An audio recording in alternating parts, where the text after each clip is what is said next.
Ok, te la encargo muchísimo, por favor. Bueno, a ver, chicos, entonces vamos a empezar. Síndromes depresivos, ¿de acuerdo?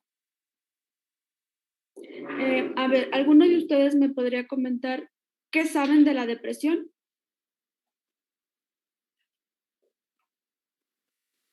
Es un estado donde siempre los pacientes están con mucha tristeza. Ok, tristeza, ¿algo más? Pues yo solo sé que la depresión se puede manifestar de muchas. El síntoma principal o primordial sería la tristeza, pero pues se manifiesta de muchísimas formas. Ok, puede ser muy variado el cuadro clínico, ¿verdad? Bueno, Exacto. a ver, vamos a ver este video que promocionó la OMS para hacer un poquito de conciencia sobre lo que es la depresión. Me dicen si sí se puede reproducir adecuadamente en sus dispositivos. I had a black dog. His name was... ¿Sí? Doctora. Whenever the black dog made an appearance, I felt empty and life just seemed to slow down. He could surprise me with a visit for no reason or occasion. The black dog made me look and feel older than my years. When the rest of the world seemed to be enjoying life, I could only see it through the black dog. Activities that usually brought me pleasure suddenly ceased to.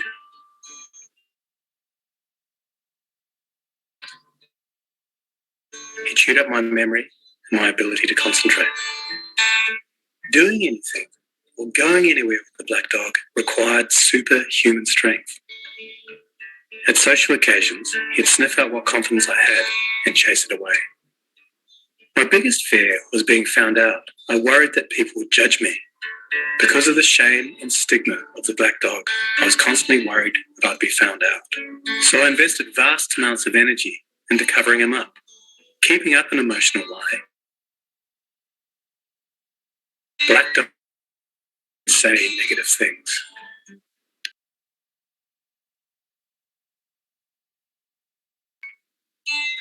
He would take my love and bury my intimacy. He loved nothing more than to wake me up with highly repetitive and negative thinking. He also liked to remind me how exhausted I was going to be the next day. Having a black dog in your life isn't so much about feeling a bit down, sad, or blue. At its worst, it's about being devoid of feeling altogether. As I got older, the black dog got bigger and he started hanging around all the time. I chased him off with whatever I thought might send him running. But more often than not, he'd come out on top. Going down became easier than getting up again. So I became rather good at self-medication, which never really helped. Eventually, I felt totally isolated from everything and everyone. The black dog had finally succeeded in hijacking my life. When you lose all joy in life, you can begin to question what the point of it is. Thankfully, this was the time that I sought professional help. This was my first step towards recovery and a major turning point in my life. I learned that it doesn't matter who you are. The black dog affects millions and millions of people. It is an equal opportunity mongrel. I also learned that there was no silver bullet or magic pill. Medication can help some, and others might need a different approach altogether. I also learned that being emotionally genuine and authentic to those who are close to you can be an absolute game changer. Most importantly, I learned not to be afraid of the black dog, and I taught him a few new tricks of my own.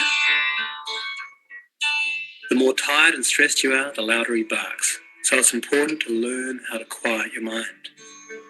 It's been clinically proven that regular exercise can be as effective for treating mild to moderate depression as antidepressants. So go for a walk or a run and leave them up behind. Keep a mood journal. Getting your thoughts on paper can be cathartic and often insightful. Also keep track of the things that you have to be grateful for. The most important thing to remember is that no matter how bad it gets, if you take the right steps, talk to the right people, black dog days can and will pass. I wouldn't say that I'm grateful for the black dog, but he's been an incredible teacher. He forced me to reevaluate and simplify my life. I learned that rather than running away from my problems, it's better to embrace them.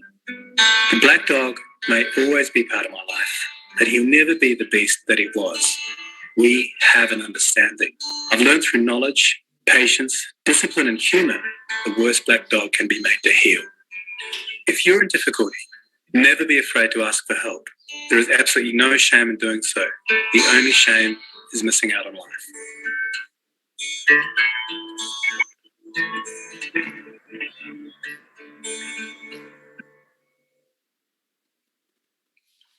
A ver, chicos, conforme a este video, ¿qué síntomas presentaba la persona hablando de depresión? Se irritaba rápido. ¿Cómo, perdón? Se irritaba fácil y rápido. ¿Qué más? En un punto ya Actividades. aislamiento social.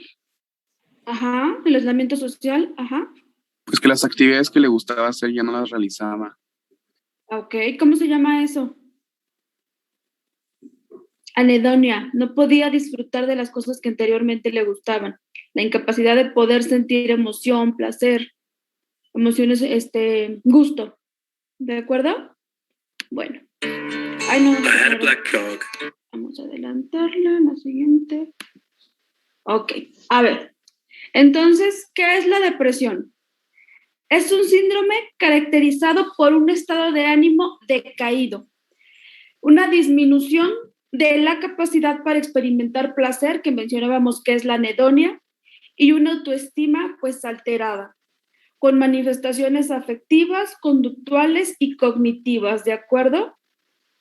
Que va a tener como característica principal una disfunción importante tanto en la vida personal como profesional.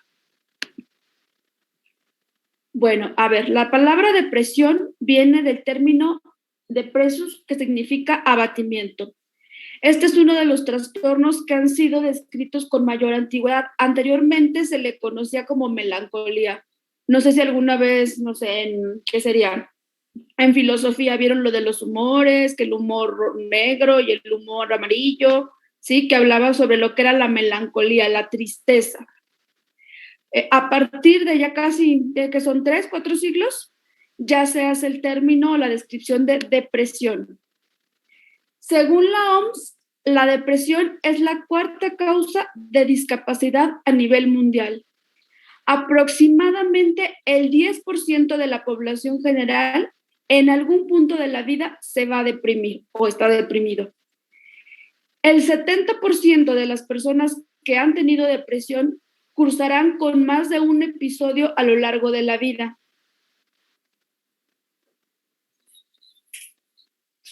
A ver. Ay, ¿qué pasó aquí? Vamos para adelante. Ahí está. Está determinado que el predominio es de 2-1 hombre-mujer. Es más frecuente durante la adolescencia, durante el embarazo, el puerperio y la tercera edad. ¿A qué se puede deber un trastorno depresivo? Pues como ya hemos mencionado, es un trastorno multifactorial. Desde que yo tenga el antecedente genético en mi familia, mis padres, mis abuelos, eventos de vida estresantes, no sé, un accidente, una pérdida, una enfermedad, cambios hormonales o una situación de vida estresante constante. Si vivo en una ciudad peligrosa, si vivo, no sé, con situaciones constantes de estrés. ¿Qué tenemos ya muy bien determinado? Que la depresión me va a empeorar el pronóstico de cualquier padecimiento médico. La depresión incrementa el riesgo de eventos isquémicos hasta 12 veces en personas mayores de 60 años. Personas que han presentado infarto tienen aproximadamente de las personas que han sufrido un infarto, el 45% va a tener depresión. Del 15 al 20% de las personas con depresión harán enfermedad coronaria. ¿De acuerdo? A ver, ¿por qué nos deprimimos? ¿Qué saben ustedes de esto, chicos?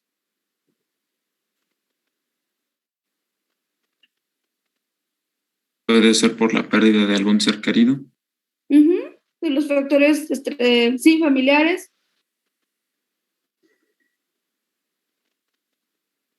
¿Alguien más?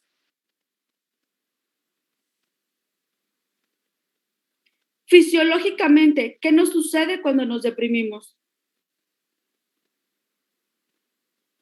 Nuestro sistema inmune baja Ajá, también. ¿Por qué bajará, doctora? porque está relacionado. Tenemos ahí una hiperactividad del eje. Las hormonas, o sea, adecuadamente en la cantidad que debe ser necesaria. Por ejemplo, hay algunas actividades que estimulan como nuestra felicidad y así, al hacerlas. Entonces, si nosotros dejamos de hacerlas, puede disminuir y por consecuentemente podríamos deprimirnos al no hacerlas y hacer que disminuya esa hormona. Ok. Estamos hablando ahí de los neurotransmisores, ¿verdad, doctora? También sería problema del eje hipotalámico y de la amígdala por las emociones y por una disminución de dopamina, neurotransmisor dopaminérgico y la serotonina. Principalmente la serotonina, ¿de acuerdo? Bueno, una de las teorías más aceptadas hasta el día de hoy es la teoría monoaminérgica, que menciona que vamos a tener alteraciones en noradrenalina con una disminución de la sensibilidad de los receptores betadrenérgicos, serotonina, que hasta el día de hoy se ha visto que es el neurotransmisor con mayor implicación en los cuadros afectivos, dopamina, como mencionaba la doctora, que se encuentra disminuida también, la disfunción de la vía mesolímbica dopaminérgica y una hipoactividad del receptor D1, ¿de acuerdo? Vamos a ver este video. Ahí es un español de España, pero a ver si nos puede quedar un poquito más claro de qué estamos hablando, ¿de acuerdo? Todavía estamos lejos de conocer completamente la base bioquímica y neurofisiológica de la depresión, pero se han propuesto muchas hipótesis. La hipótesis monoaminérgica, que considera responsable de los síntomas depresivos a una alteración de los niveles de neurotransmisores, es la que tiene actualmente más aceptación. Para comprender dicha hipótesis, primero vamos a ver cómo funciona un neurotransmisor. La información se transmite a lo largo de una neurona a través de un impulso eléctrico. Pero las neuronas no son una red continua. Entre ellas siempre existe un pequeño espacio, denominado hendidura sináptica, que la corriente eléctrica no puede atravesar. Es entonces cuando se movilizan los neurotransmisores. El impulso eléctrico, al llegar al límite de la hendidura sináptica, libera unas pequeñas moléculas que atraviesan el espacio y alcanzan la membrana de la siguiente neurona. Allí se unen a sus receptores específicos y desencadenan una serie de acontecimientos que en última instancia se traducen en la continuidad del impulso eléctrico, y así sucesivamente. Una vez cumplida su misión, las moléculas de neurotransmisor son recaptadas por las neuronas para evitar que sigan estimulando los receptores e impidiendo la transmisión de señales posteriores. Actualmente se conocen más de 50 sustancias que actúan como neurotransmisores. La hipótesis monoaminérgica considera el desequilibrio entre 3 de estos neurotransmisores, 3 monoaminas, la serotonina, la noradrenalina y la dopamina, responsable de la depresión. Por tanto, aunque no son las únicas, vamos a centrarnos en estas 3 sustancias. La serotonina se sintetiza en las neuronas del sistema nervioso central y en las células enterocromafines del intestino. Interviene en diversas funciones fisiológicas, como la regulación del sueño y el apetito, los estados de ánimo, la presión arterial y la secreción de hormonas. También modula la actividad motora y la sexual. Como vemos, la serotonina influye en gran cantidad de mecanismos fisiológicos. En la depresión se ha descubierto que la síntesis y disponibilidad de serotonina en los circuitos neuronales está disminuida. ¿Qué síntomas produce esta disminución? ¿A qué afecta? El circuito de la serotonina, desde su síntesis, es bastante complejo. Vamos a sintetizarlo un poco. La serotonina se produce a nivel encefálico en los núcleos dorsal y mediano del RAFE. A partir de ahí surgen vías serotoninérgicas que se dirigen a corteza orbitofrontal. Está involucrada en el proceso cognitivo de la toma de decisiones y las expectativas. La inhibición de su actividad, debido a la disminución en la cantidad de serotonina, produce los síntomas de humor depresivo e indecisión. John no sabrá qué hacer y perderá las ganas de buscar un nuevo trabajo. Córtex cingulado anterior. Es un núcleo importante en los procesos de motivación, expresión de las emociones y memoria. John se encontrará desmotivado y albergará sentimientos de culpa e ideas de suicidio. Hipotálamo. Interviene en la regulación de la mayor parte de las funciones del sistema neurovegetativo, como el hambre, e influye en los estados de ánimo. John perderá el apetito o en algunos casos comerá más de la cuenta y engordará. Además, perderá interés por actividades que antes le gustaban. Formación reticular. Mantiene el equilibrio sueño-vigilia. En el caso de John, como la cantidad de serotonina que activa la formación reticular ha disminuido, sufrirá de insomnio persistente o, por el contrario, de hipersomnia. Cuerpo estriado. Es uno de los componentes del sistema de ganglios basales que interviene en la modulación del movimiento. John sufrirá cansancio físico y enlentecimiento psicomotor o, por el contrario, agitación. Médula espinal. La médula espinal es la vía de conducción de los impulsos, tanto motores como sensitivos, entre cerebro y organismo. Su asta dorsal es el principal lugar de integración de la sensación dolorosa. La reducción de la concentración de neurotransmisores disminuirá el umbral de percepción, lo que se traducirá en síntomas somáticos de dolor y cansancio. Las jaquecas persistentes de John pueden tener su origen en la disminución de serotonina a este nivel. Córtex. La reducción de la actividad difusa de todas las vías de la serotonina que van al córtex contribuye a la sensación de fatiga mental y a la pérdida de energía. Por este motivo, John se siente permanentemente cansado. Amígdala. La amígdala es uno de los núcleos principales del sistema límbico, una compleja red neuronal que regula la vida emotiva. Es aquí donde se procesan las distintas emociones como pena, angustia y alegría. John está triste, sufre ansiedad y alberga ideas de suicidio.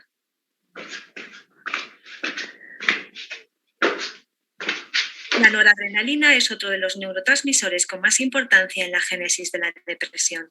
Al igual que la serotonina, su producción se encuentra disminuida. Muchas de sus funciones son comunes a las de la serotonina: del sueño y el hambre, estado de ánimo, instinto y motivación, secreción hormonal y modulación del movimiento. Es el neurotransmisor más común y la masa más densa de neuronas noradrenérgicas, productoras de noradrenalina, se encuentra en el locus ceruleus, situado en el tronco cerebral. Estas neuronas noradrenérgicas inervan prácticamente las mismas regiones cerebrales que la serotonina. A ver, chicos, ¿me apoyan con su micrófono apagado, por favor? Creo que Adrián Vázquez. Continuamos. Enérgicas, córtex orbitofrontal, cingulado anterior, hipotálamo, médula espinal, corteza y amígdala. La reducción de noradrenalina recrudecerá los síntomas del déficit de serotonina: insomnio, falta de apetito, alteraciones motoras, ideas suicidas. Además, desde el locus ceruleus surgen proyecciones a las siguientes regiones cerebrales. Cerebelo. El cerebelo controla el flujo de información entre corteza y aparato locomotor. Si su actividad está disminuida, los impulsos motores se alterarán y John sufrirá agitación o enlentecimiento psicomotor. Córtex prefrontal dorsolateral. Regula la atención y la función ejecutiva. John se distraerá con facilidad y no sabrá qué hacer.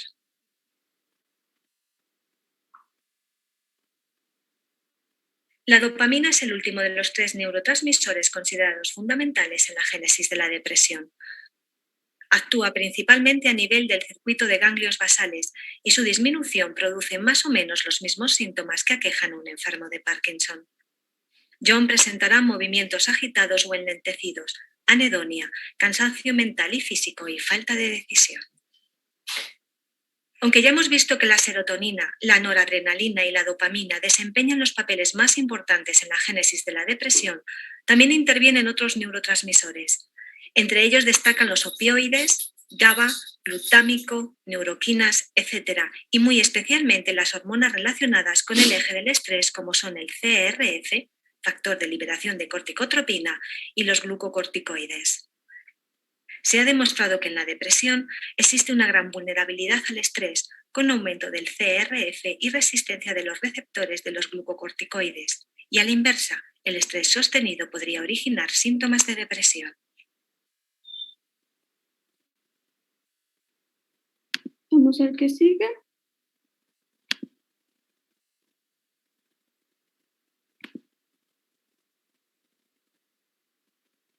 ¿Y qué sucede con estas estructuras cerebrales cuando su actividad se reduce durante un tiempo prolongado?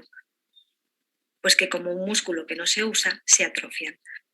No se conoce a ciencia cierta la secuencia de cambios que la disminución de neurotransmisores ocasiona en las células. Sin embargo, se ha comprobado que una de las alteraciones iniciales es la pérdida de funcionalidad de los receptores o incluso la disminución de su número. Si a la neurona llega menor cantidad de, por ejemplo, serotonina, ya no es necesario un número tan grande de receptores y poco a poco van desapareciendo. Esto puede explicar por qué los fármacos antidepresivos, aunque aumentan los niveles de neurotransmisor inmediatamente, no son eficaces hasta pasadas 4 o 6 semanas, cuando el número de receptores ha vuelto a la normalidad. En lo que se refiere a los mecanismos intracelulares, al disminuir la actividad monoaminérgica, disminuye la actividad intracelular, lo que puede afectar a la expresión génica de determinadas sustancias de equilibrio precario, como el factor neurotrófico BDNF, que estimula la división celular. Las células envejecen, no se dividen y los grupos neuronales se atrofian. A ver, chicos, entonces, ¿cuáles serían los neurotransmisores involucrados? Dopamina, serotonina y noradrenalina. A ver, uno a la vez, por favor.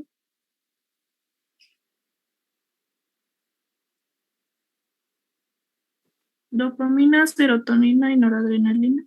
Perfecto. ¿Cuáles serían los síntomas que podemos observar entonces?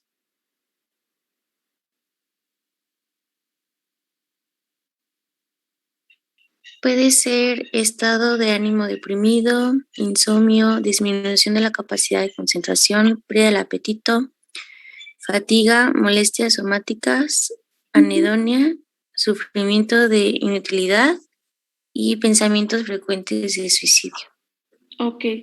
¿Vieron también, por ejemplo, las alteraciones del movimiento?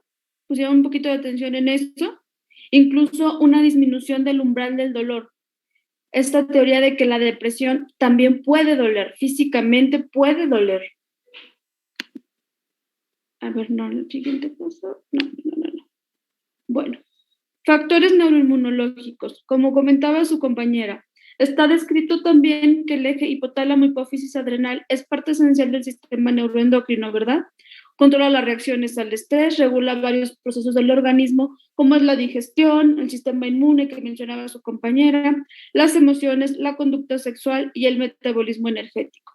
Si pudieron observar, en el video se mencionó, por ejemplo, cómo los estados constantes de estrés pueden favorecer también síntomas depresivos y viceversa. El cortisol, pues como ya sabemos, es una hormona producida por las suprarrenales que vamos a liberar cada vez que estamos tensos o en situaciones de estrés importantes. ¿Sí? Su función principal va a ser incrementar el nivel de glucosa en la sangre y suprimir el sistema inmune. Por eso la teoría de que las personas en trastornos de estrés o de ansiedad, de depresión o de ansiedad constante tienden a la inmunosupresión. Bueno, es lo que mencionaba, ¿verdad? Aumento de la actividad del eje hipotálamo hipófisis adrenal, una hipercortisolemia importante. ¿Qué voy a encontrar? Bueno, al menos en las alteraciones del sueño, como mencionaba su compañera, pérdida prematura del sueño, que sería el insomnio inicial. El paciente refiere, llego a la cama, pero no me puedo dormir. Tardo más de media hora en poder conciliar. O bien, llego a la cama, me duermo, pero estoy despertando a la 1, a las 2, a las 3. Llego a despertar más de 3, 4, 5 veces por la noche. Duermo muy poco, dicen, me duermo a las 11, pero a las 3 de la mañana ya estoy despierto y ya no puedo conciliar. Y el sueño no es reparador. Bueno, en lo que se ha descrito, sabemos que en gemelos monocigotos aproximadamente tienen una incidencia del 50%. Si uno de los hermanos padece depresión, el otro tiene un riesgo bastante considerable también de desarrollarlo. Esto se ha visto pues a través de estudios de adopción de gemelos, ¿verdad? Cuando uno de los padres tiene el diagnóstico de depresión, sabemos que los hijos tendrán más o menos aproximadamente el 40% de cursar con un cuadro depresivo. Si ambos padres lo han padecido, el riesgo se incrementa hasta más arriba del 70%. ¿Cómo clasificamos los trastornos depresivos? en base a estas dos clasificaciones, el DSM-5 y bueno, ya es el CIE-11 que va a entrar en vigor hasta el próximo mes de enero. Podemos medirlos de manera objetiva a través de diferentes escalas. Una de las que más utilizamos es el Hamilton y el Madras. Les haré llegar ahí unos formatos para que los puedan ir revisando, ¿de acuerdo? El trastorno depresivo mayor, comúnmente conocido como depresión clínica, depresión unipolar o trastorno depresivo mayor, es una enfermedad mental que se caracteriza, como ya habíamos mencionado, por un estado de ánimo persistente, acompañado de tristeza persistente, acompañado de baja autoestima, pérdida de intereses o de placer en las actividades que normalmente sí lo tenían para nosotros. El término depresión se utiliza de muchas formas diferentes. El diagnóstico se basa principalmente en la experiencia interna del paciente, en lo que el paciente nos va a referir, ¿de acuerdo? No existe una prueba específica que nos diagnostique como tal la depresión. Se hablaba, por ejemplo, de la inyección de, ¿cómo se llama?, de corticoides, de dexametasona, pero realmente pues se ha visto que no es muy significativo. Bueno, ¿qué sabemos del trastorno depresivo mayor? El 50% de los episodios será antes de los 40 años de edad. La depresión, si no la tratamos, tiende a cronificarse y tener una duración más allá de los 14 meses.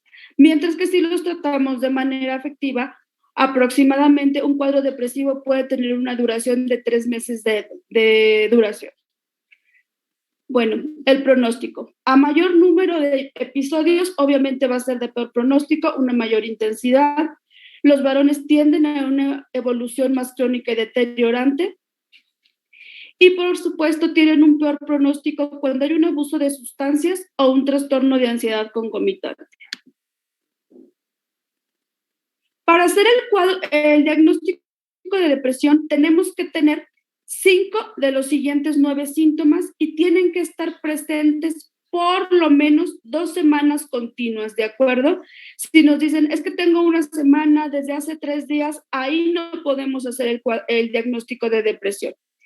¿Qué síntomas tengo que tener? Humor deprimido la mayor parte del tiempo, casi todos los días. Pérdida del placer o interés por las tareas habituales. Pérdida o aumento del apetito, ¿de acuerdo? Pérdida de peso sin tener el propósito de hacerlo. No solo se pierde el apetito, muchas veces puede haber incremento del mismo. Insomnio o hipersomnio. Agitación o enlentecimiento psicomotriz. Pérdida de la energía o fatiga constante.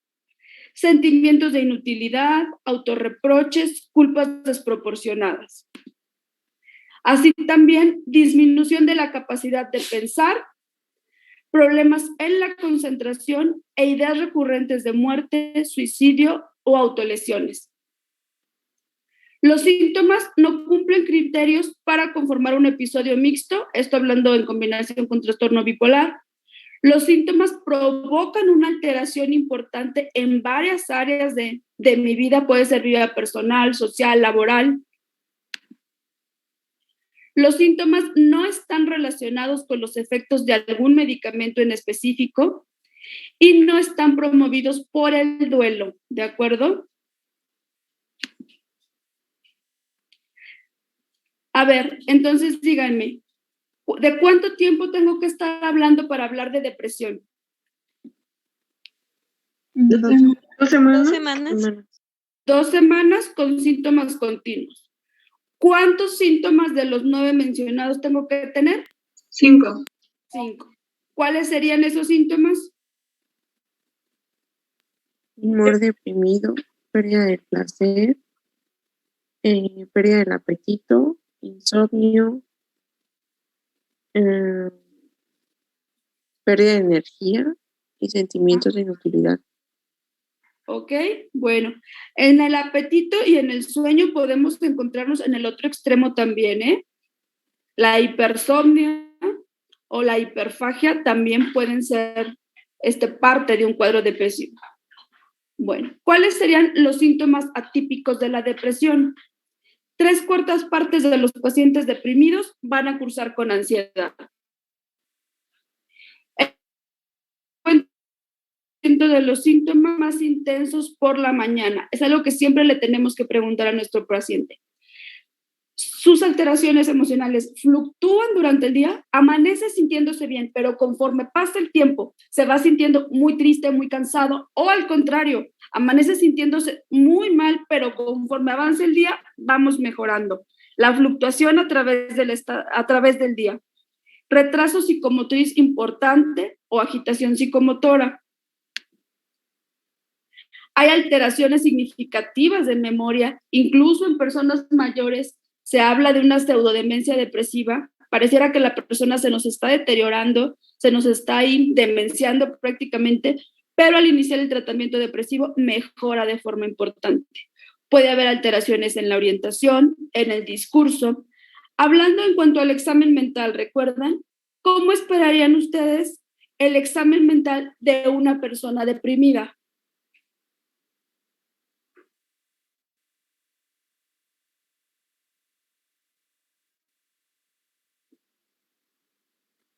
A ver, ¿quién me puede decir cómo se esperaría el examen mental de una persona con depresión?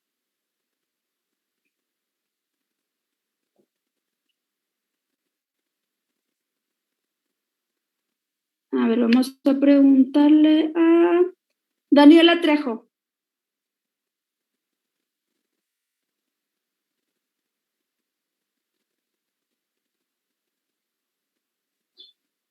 Pues yo creo que como... ¿Se acuerdan de lo que íbamos a evaluar en el examen mental? Sí. El aspecto físico, ¿cómo veríamos a una persona deprimida? Pues descuidada, ¿no? Un tanto desaliñado.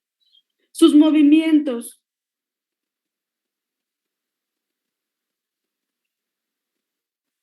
Posiblemente enlentecido. ¿Cómo esperaríamos su lenguaje? Como torpe o lento. Lento, arrastre de palabras, quejoso, ¿sí? Su pensamiento, ¿qué esperaríamos encontrar?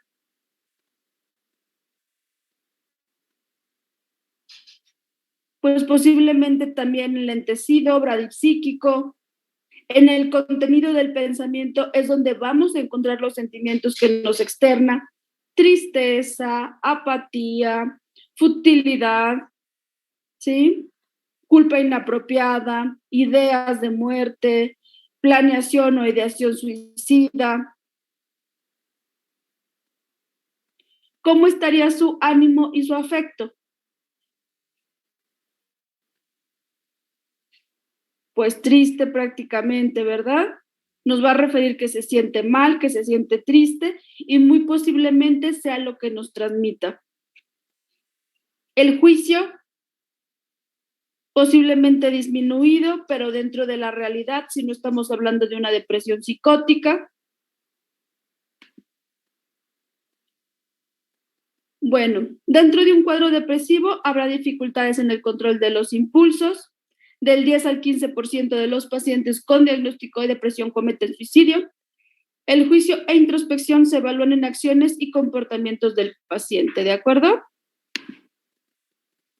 Bueno, vamos a hablar del trastorno depresivo con síntomas psicóticos. ¿De qué estaríamos hablando ahí? ¿Qué se les imagina que se trata esto?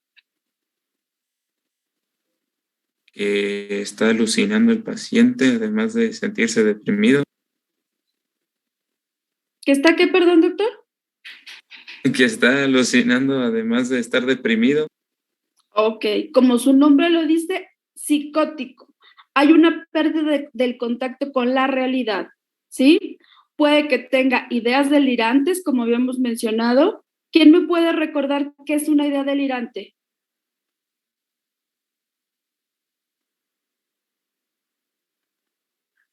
Cuando se ve algo que, o sea, sí está presente, pero como que se confunde con alguna otra cosa, ¿no? No, eso es una ilusión, doctor. Cuando hay un estímulo, pero lo distorsiono, esa es una ilusión. A diferencia de la alucinación donde no hay estímulo. Y esa es una alteración de la sensopercepción. Acuérdense que las ideas delirantes van a ser una alteración del pensamiento y va a ser una idea irracional, completamente ilógica, irreducible, por más que yo le intento convencer a la persona de que no hay posibilidad de lo que me está diciendo sea cierto, es prácticamente imposible y tiene la fuerza suficiente para modificar la conducta, ¿va? Bueno, en el trastorno depresivo vamos a encontrar alucinaciones o ideas delirantes, un cambio importante en la psicomotricidad, puede ser retraso o agitación importante, se caracteriza por causar un daño cognitivo intenso y cuadros importantes de anergia. Entonces, con esto podemos ver que los cuadros psicóticos no son exclusivos de la esquizofrenia, ¿sí? Si me deprimo de forma significativa, puedo cursar con síntomas psicóticos. ¿Qué sabemos de la depresión estacional? Pues que es un trastorno del estado de ánimo que se caracteriza, como su nombre lo menciona, por datos de depresión durante cierta época del año. Lo más común es encontrarlo en los meses de invierno. Ha habido algunas teorías que esto se debe a la exposición de la luz, incluso hay medicamentos antidepresivos que trabajan en receptores de melatonina. Se ha planteado esto porque se ha visto que en los países nórdicos, los que están ahí más al norte, pues hay una incidencia importante de depresión en los meses de mayor oscuridad e incluso se utiliza en aquellos lugares la luminoterapia. Tenemos que tener la presentación de síntomas afectivos por lo menos 2 años consecutivos y se va a caracterizar principalmente por hipoenergia, astenia, adinamia, somnolencia, elentecimiento psicomotriz. Igual si alguna vez han podido leer acerca de la astenia primaveral, pues se menciona un mecanismo fisiopatológico similar. Depresión con síntomas atípicos, ¿sí? Esperaría lo inverso a lo que hemos escuchado normalmente. La sobrealimentación y la hipersomnia, como les mencionaba, una edad de inicio temprano, esto quiere decir por abajo de los 20 años, un cambio en la psicomotricidad de manera importante, ansiedad, somatización, esto quiere decir las molestias físicas frecuentes, como les mencionaba, mayor dolor, cefaleas, cuadros gastrointestinales y fluctuaciones significativas del estado de ánimo a través del día. En personas mayores, arriba de los 65 años de edad, se ha visto que aproximadamente del 25 al 50% cursan con un cuadro de depresión. Se ha asociado con un bajo nivel socioeconómico, con la viudez, con enfermedades físicas recurrentes o enfermedades crónicas y con el aislamiento social. Entonces, si visitamos una casa de un asilo, yo creo que un porcentaje muy importante de los habitantes van a cursar o cursan ya con depresión. Bueno, trastorno de ánimo inducido por sustancias. Está enteramente relacionado, como su nombre lo indica, con el comienzo y la evolución en relación al consumo. Puede ser sustancias tóxicas como plomo, mercurio, alucinógenos, sustancias depresoras del sistema nervioso central como el alcohol, medicamentos, neurolépticos, corticoides, anticonceptivos orales, ¿va?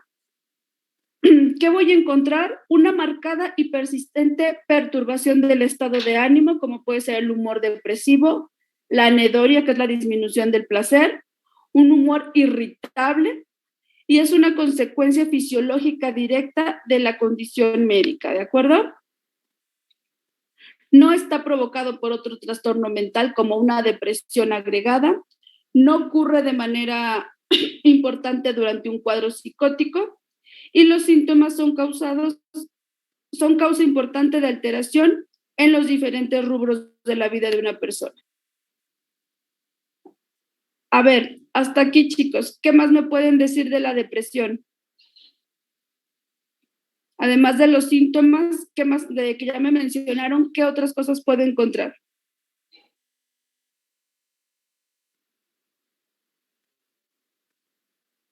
¿Cuáles serían los síntomas atípicos?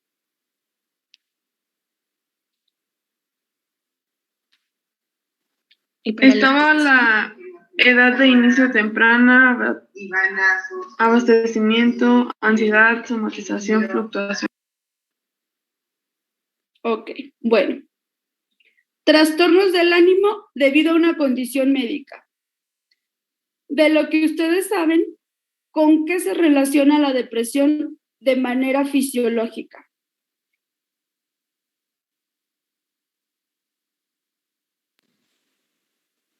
Dijo embarazo y puerperio. Ujú. ¿Con las hormonas?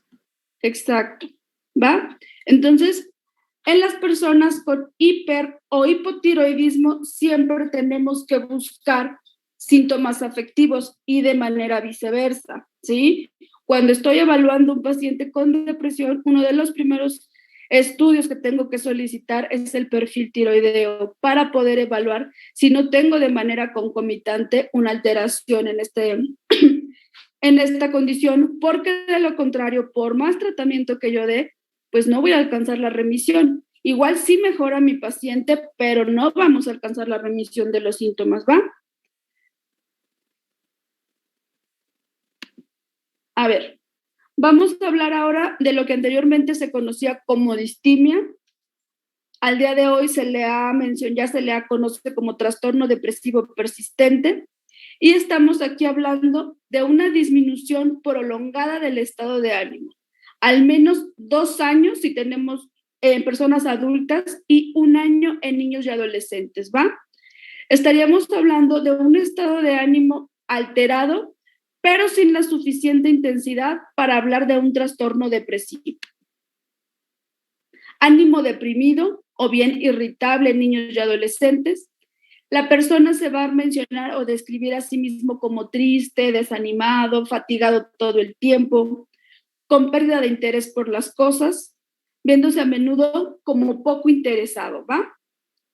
Los síntomas son persistentes, de intensidad leve, no tienen los criterios suficientes para mencionar que es una depresión y se mantienen la mayor parte del tiempo, ¿sí? Las personas que nos dicen, pues no me siento mal, pero siempre siento que estoy como 2 rayitas abajo de lo que debería. Estaríamos hablando como de una depresión pequeña, pero sostenida. No tengo los criterios suficientes para decir, estoy deprimido, pero no me siento bien. Y de manera prolongada, ¿de acuerdo? Tengo que tener la presencia crónica de un humor depresivo durante la mayor parte del día, por lo menos 2 años de manera consecutiva. No puedo determinar cuándo fue que empezó el malestar.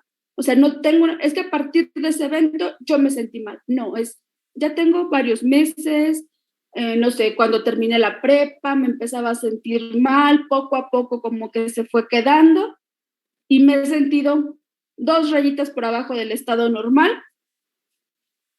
durante los últimos años. Podemos hablar de distimia de inicio temprano si se presenta antes de los 21 años y tardía después de esta edad, ¿de acuerdo?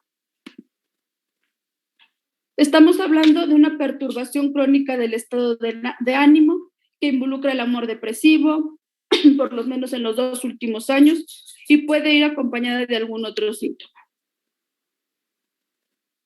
Esta puede tener, como hemos hablado, alteraciones en el apetito, en el sueño, cambios en la energía, baja autoestima, dificultades para concentrarse, para tomar decisiones.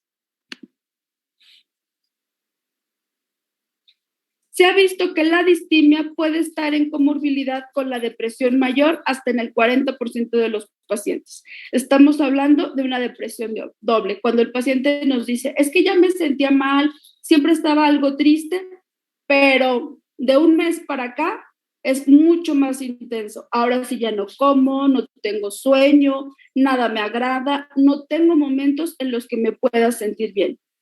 Puede estar en comorbilidad también con trastorno de ansiedad, con abuso de sustancias, enfermedades físicas tendientes a la cronicidad, el dolor físico recurrente, la fibromialgia, síndrome de colon irritable. ¿Cuál va a ser el tratamiento para la distimia y para el trastorno depresivo? Obviamente, pues como su nombre lo dice, los antidepresivos. Pueden ser los antidepresivos tricíclicos, los ISRS y los IMA.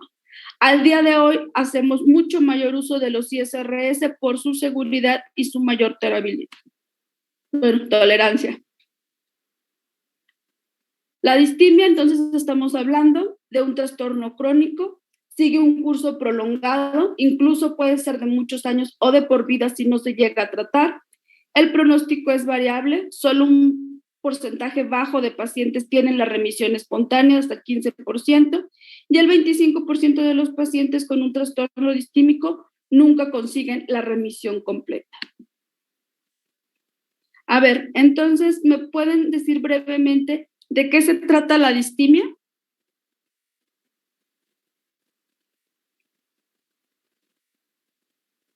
Ya es como el trastorno. Sí, pero ya como de manera crónica, o sea, muy prolongado. ¿Y cuál sería la principal diferencia con un trastorno depresivo mayor?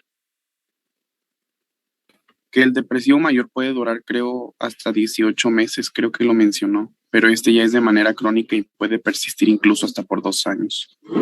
Ok, la intensidad, acuérdense, no tengo los suficientes criterios para hacer el diagnóstico de depresión porque no tengo los 5 de los 9 que tengo que tener, pero está continuo, igual tengo 2 o tengo 1. La constante es que mi paciente no se siente bien, pero no tengo los criterios suficientes para hacer el diagnóstico de depresión, ¿va?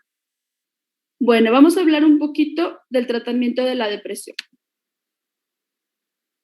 Está demostrado que la psicoterapia, la terapia de corte cognitivo-conductual más el tratamiento farmacológico tiene la mayor eficacia, ¿va?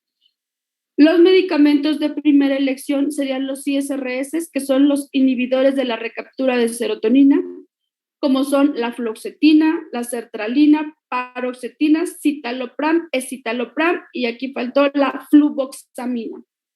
Tricíclicos, imipramina, mitriptilina, nortriptilina, y los antidepresivos duales, que tenemos la venlafaxina, desvenlafaxina y duloxetina.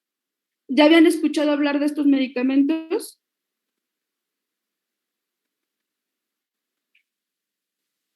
¿No? Sí. ¿Sí? Ok.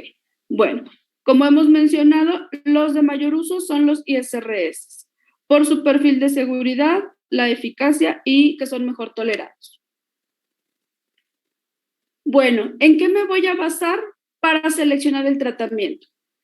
En el tiempo de evolución de mi paciente, en el curso de la enfermedad que ha tenido, la historia familiar, la respuesta al tratamiento de los familiares. Está demostrado que si mi hermana tiene depresión y a ella le fue muy bien tomando fluoxetina, yo tengo una alta probabilidad también de responder bien a fluoxetina, ¿de acuerdo?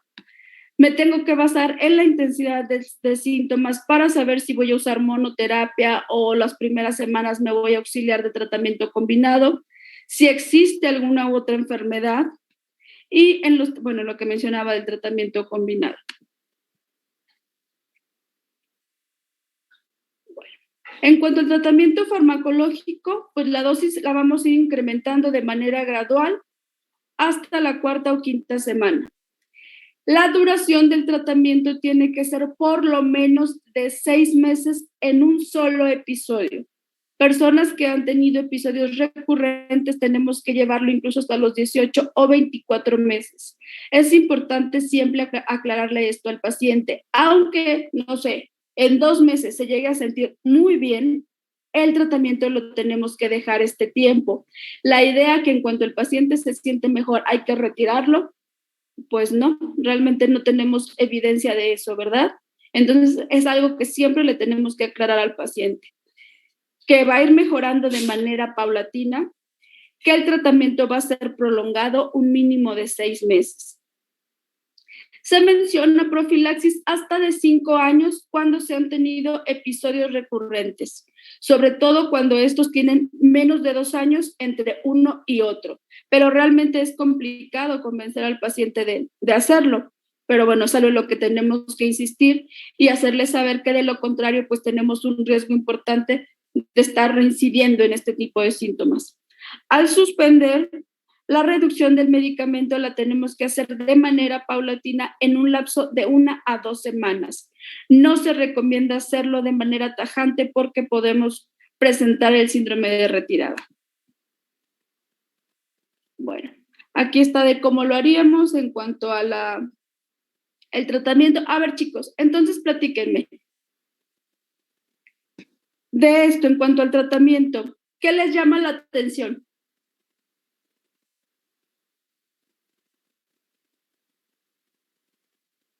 Creo que es importante que tenemos que considerar que son tratamientos prolongados.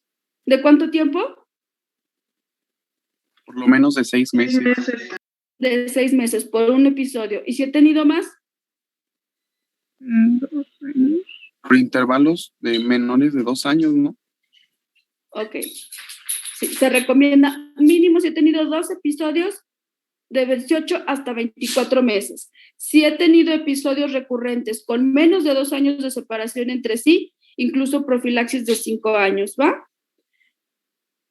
Bueno, efectos adversos de los fármacos. Los ISRS pues, nos pueden dar efectos gastrointestinales importantes como la náusea, vómito, diarrea, estreñimiento, pero que tienden a ir mejorando conforme la persona se va habituando al tratamiento. Es algo importante a mencionar porque si no mi paciente me va a abandonar el tratamiento. En algunos casos, pero realmente muy, muy escasos, pueden presentar confusión, temblor, cefalea, ansiedad, ¿sí? Algo que sí nos afectan de forma importante en los ISRS es la función sexual. Bueno, todos los antidepresivos, ¿verdad? Todo medicamento que trabaja en serotonina, pues tengo el riesgo de que altere de forma significativa el deseo, el rendimiento sexual.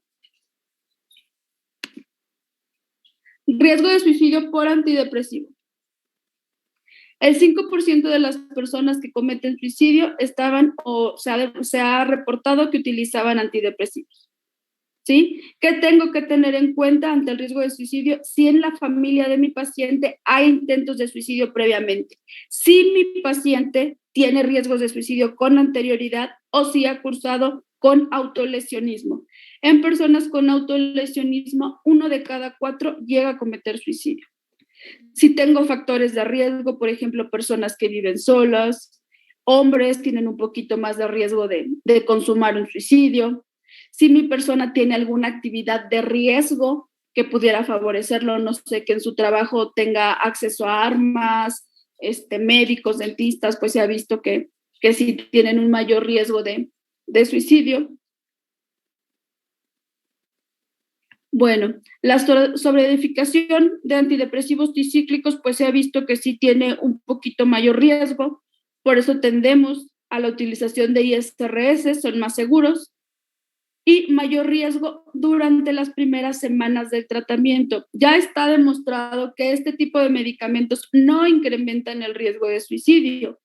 Los pacientes inicialmente tienen un poco más de energía, pero las ideas de tristeza, de autolisis, pues persisten. El medicamento tarda un poquito más en que la persona pueda ir modificando los pensamientos de esta naturaleza, pero la energía, pues desde los primeros días lo pueden observar.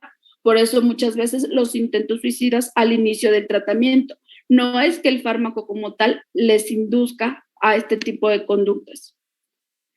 ¿Qué se ha visto? Que podemos hacer combinaciones sencillas de fármacos, dosis bajas de neuroléptico para potenciar el efecto antidepresivo y el uso de benzodiazepinas las primeras semanas, ¿sí? De 2 a 3 semanas en lo que obtengo el beneficio del medicamento que estoy utilizando. No hay justificación para el uso crónico de benzodiazepinas. Así como hablábamos con la ansiedad, no hay razón para dejar a mi paciente con clonazepam, diazepam, alprazolam por meses por un cuadro depresivo o ansioso.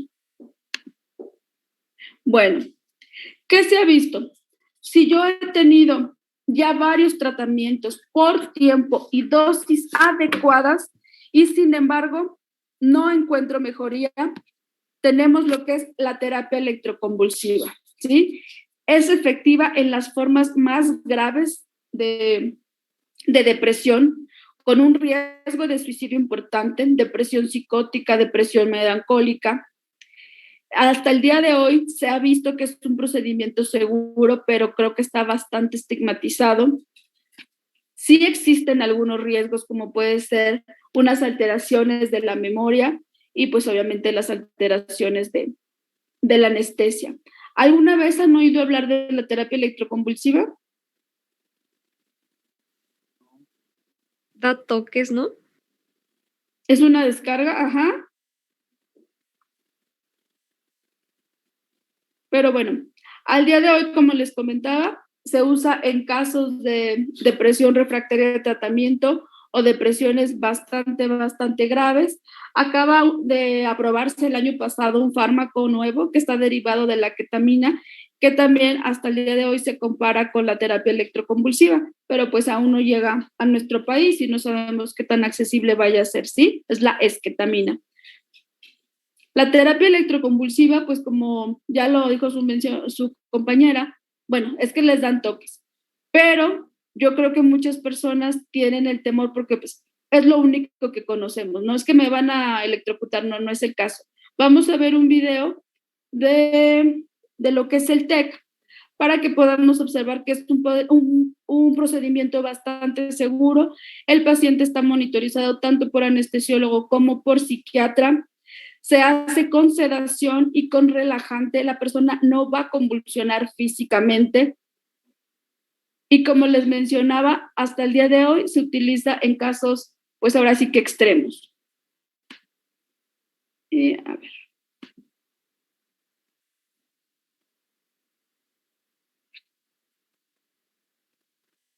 Se llama terapia electroconvulsiva.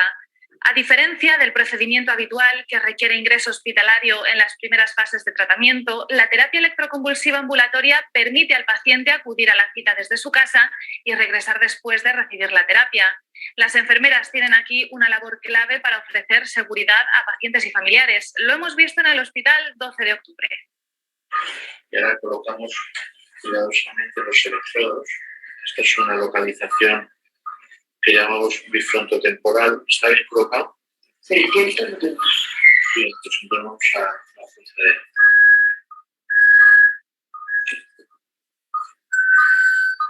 Ahora está pasando la descarga eléctrica. Julio sufre un trastorno depresivo que no se ha podido solucionar con medicamentos. Por este motivo, una vez cada 4 o 5 semanas, acude al Hospital 12 de Octubre de Madrid, donde se somete a una sesión de terapia electroconvulsiva ambulatoria para intentar paliar los síntomas de la enfermedad. Mediante unos electrodos, lo que hacemos es darle una corriente al paciente y lo que se le hace es producirle una crisis convulsiva, ¿vale? Para revertir el proceso. Y bueno, pues es muy favorable para aquellos pacientes que tienen trastornos afectivos, ¿vale? Y que el tratamiento farmacológico no se ha podido llevar a cabo con ellos, ¿vale? Esta terapia ambulatoria lleva 3 meses implantada en el centro y ha conseguido evitar los ingresos programados de hasta 72 horas que se necesitaban antes para realizar la misma técnica. Y estos pacientes, justamente por el tipo de tipología y de enfermedad que tienen, lo que más impedimentos tienen es que los saques de su hábitat, ¿no? que es su domicilio o su entorno, con lo cual cuanto antes lleguen a él se encuentran mejor, más tranquilos y están más contentos, tanto ellos como su familia. Los profesionales de enfermería son una pieza clave para que todo salga según lo previsto. Además, son los encargados de dar seguridad a los pacientes y a sus familiares. Las sesiones también cuentan con la participación de un psiquiatra y un anestesista. El papel de la enfermería es en todo momento darle seguridad al paciente.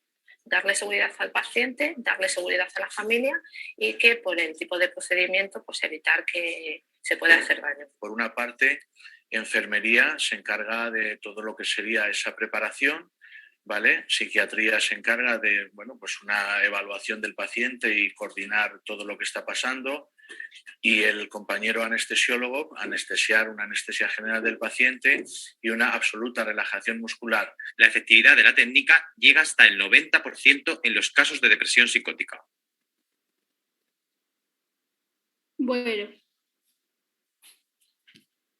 también es importante mencionar, por ejemplo, la seguridad de esta técnica es pues elevada, incluso es el tratamiento de elección en la depresión grave durante el embarazo, ¿de acuerdo? Porque ahí no podemos hacer mucho uso de múltiples fármacos o de combinaciones de fármacos, pero se ha visto que la terapia electroconvulsiva pues es bastante seguro durante esta etapa. A ver, chicos, entonces platíquenme, ¿tienen alguna duda sobre los trastornos depresivos? Sí, doctora, es que hace rato no me quedó ya entonces muy claro porque ya ve que había dicho que si había en las, sí, como partes psicóticas de la depresión, y le había dicho que era un,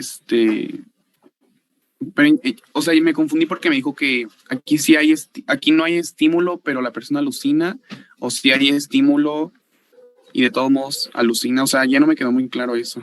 Ah, ok. Es que yo te entendí que me decías que una alucinación, una idea delirante era lo que tenía como un estímulo, ¿no? Por ejemplo, no sé, una sombra que yo distorsiono y creo que es una persona.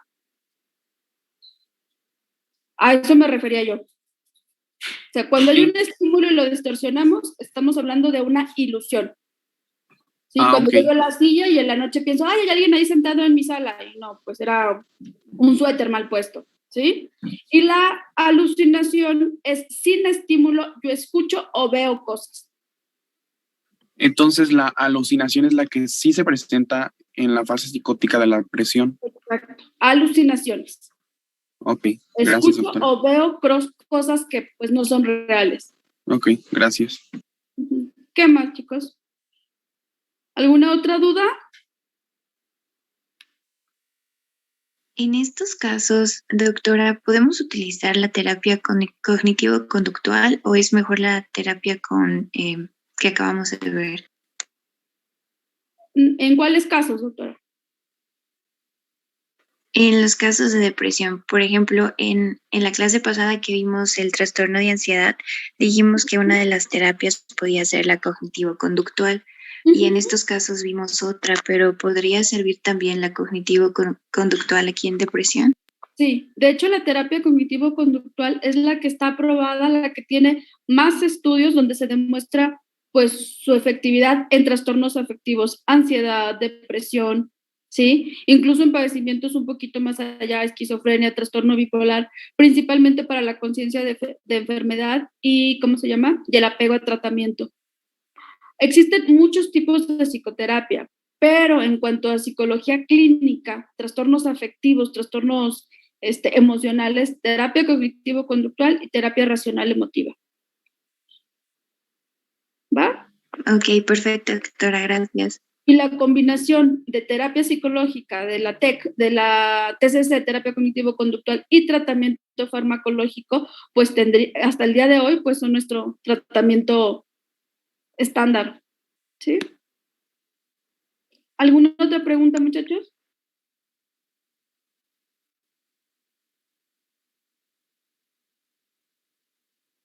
Bueno, a ver, entonces vamos a recapitular. Nuevamente, ¿de qué estoy hablando cuando me refiero a depresión? De una verdadera incapacidad de sentir felicidad o placer. ¿Qué más? Asociada a signos vegetativos, motores y cognitivos. Perfecto. Bueno, ¿cuál sería la principal diferencia entre depresión y tristeza? El tiempo. ¿Qué más? Puede ser también la intensidad y que a la depresión la acompañan otros síntomas. Exacto. Que la tristeza es un síntoma de la depresión, ¿sí? El estar tristes es una emoción y hasta cierto punto es sano. La depresión no. Muchas veces confundimos y decimos, ay, es que estoy muy deprimida. Pero no, para hablar de depresión es una enfermedad y tengo que tener, ¿qué tengo que tener? Además de sentirme triste.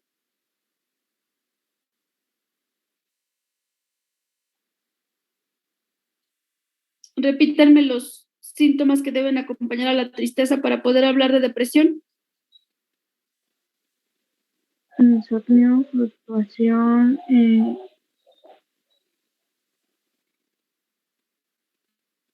Insomnio, ajá, ¿qué más? Culpabilidad, Culpa impotencia. inapropiada. Ujú. Hiperfagias. Alteraciones en el apetito también. pensamientos suicidas, Pensamientos suicidas. Alteraciones cognitivas. Ok. Una disfunción importante en varios ámbitos de mi vida personal, laboral, académico. ¿Cuánto tiempo? Al menos 2 semanas. Al menos 2 semanas continuas, la mayor parte del tiempo, ¿de acuerdo? Ok. Entonces, con que tengamos eso bien presente. Para hablar de distimia, ¿qué tengo que tener? Síntomas prolongados y de manera crónica, pero o sea, no como muchos síntomas, sino pueden ser 2 o 3, pero que son de manera prolongada. Ok. ¿Prolongada de cuánto tiempo estamos hablando? De una persistencia como de 2 años. Mínimo 2 años. ¿Y si mi paciente tiene 14 años? 1 año, 1 año, ¿va? ¿Cuál va a ser el tratamiento de elección para la depresión? los ICR o algo así. No te escucho, doctor. Los ISRS. ¿Cuáles son los ISRS? Fluoxetina y Son 6. Sertralina, Fluoxetina, sertralina, son 6. paroxetina, Excelente, vamos 3.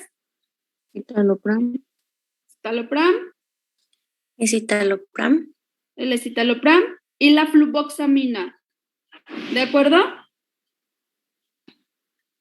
¿Cuánto tiempo voy a tener que mantener el tratamiento?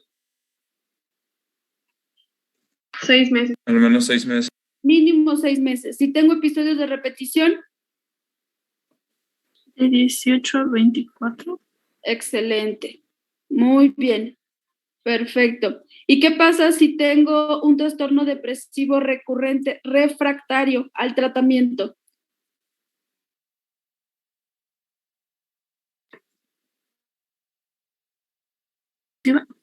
Exacto. ¿Va? Bueno. Ok, chicos, ¿tienen alguna otra pregunta? Ah, bien importante. En la depresión psicótica, ¿qué tratamiento voy a utilizar? densos, pero no de manera prolongada. Ajá, pero más importante, si tengo síntomas psicóticos, ¿qué medicamentos tengo que utilizar? Antipsicóticos. Pues los antipsicóticos, exacto, en combinación con el antidepresivo. ¿Va?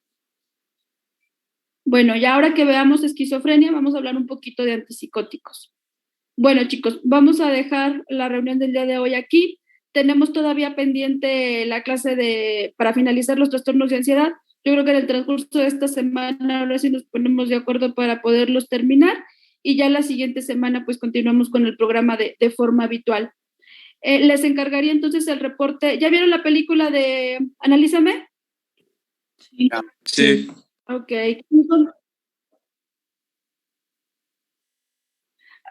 Hasta las 8 de la noche, doctora. No hay ningún problema. Tienen todo el día prácticamente. ¿Va? A ver, entonces, ¿qué pudieron observar? Está interesante porque sí refleja, al menos de manera muy puntual, cómo son las crisis de ansiedad.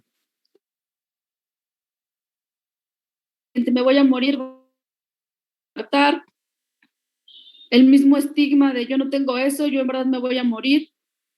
Ok, bueno, entonces les voy a pedir para la siguiente semana, hay que ver la película del Castor. Sí, es también ya una película un tanto viejita, es con, ay, ¿cómo se llama este actor? Mel Gibson. Y ahí podemos apreciar diferentes rubros de la depresión. ¿Va? Entonces, chicos, pues aquí dejamos la reunión del día de hoy. En la semana nos ponemos de acuerdo. No sé si ustedes puedan después de las 7:30 de la tarde.